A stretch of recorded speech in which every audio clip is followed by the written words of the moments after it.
Hi friends आपण मानक आउ एक नुआ वीडियो रे वेलकम। आज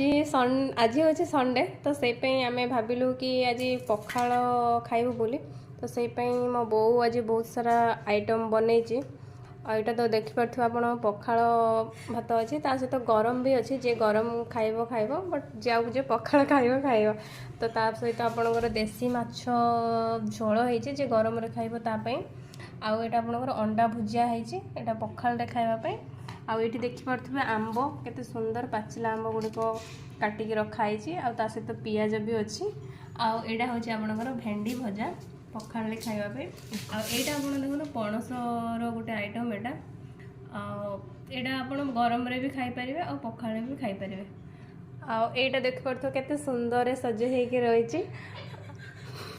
मु जाऊँगी ए गरम रे पखाल को एंजॉय करी आपण माने भी एंजॉय करंतु और देखंतु और एंजॉय करंतु आ वीडियोटी भल लागिले लाइक करंतु शेयर करंतु और सब्सक्राइब करंतु। Thank you.